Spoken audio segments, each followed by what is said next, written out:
Hey guys. Okay, for my short paper, the concept that I decided on was conflict management and work imbalances of power. So, the reason that I chose this is because most people have a job at some point in their lifetime. So, it's kind of like a universal topic that we all really have to come to terms with. Although you may be at a particular job seasonally, it's important to have a positive work environment.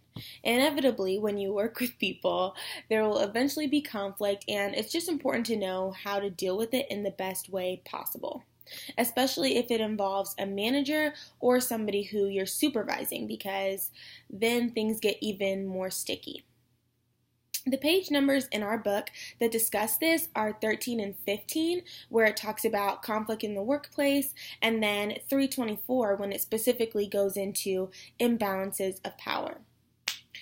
The preliminary research and some articles that I was looking at that were the most helpful and really specific to the topic that I'm trying to go for was one that I found in the Harvard Extension School of Professional Development, and it's called Leading Conflict Resolution in the Workplace, so it was right on the nail.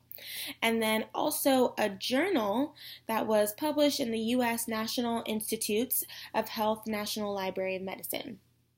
And that article was just about the difficult conversations with difficult people, which was super insightful because that's the thing. Sometimes you're going to be communicating with people who are difficult. So that conflict management, it's like you have to be ready to deal with somebody difficult and also somebody who, is on the nicer side.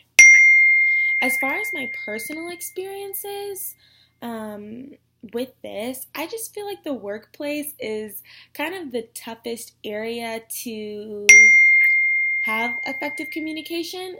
And the reason I feel like this is, or I shouldn't say effective communication, but I guess I should say it's the toughest place to have motivation to solve the conflict, at least for me. Because when you're talking about like your friends or your family.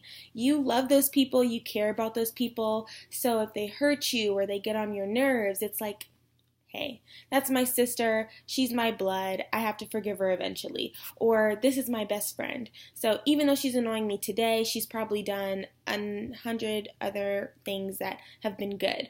So you have like this incentive of, I like this person.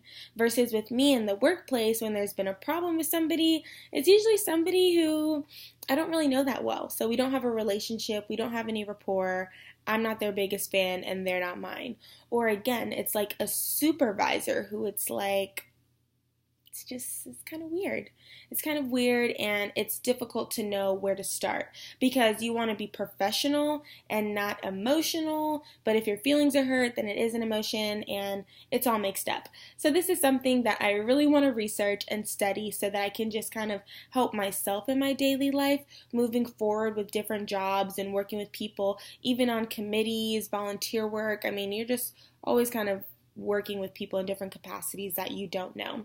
I also think the information is great to pass on, like to my younger brother who's 16, he's going on 17. He has his first job right now at a movie theater in my hometown, and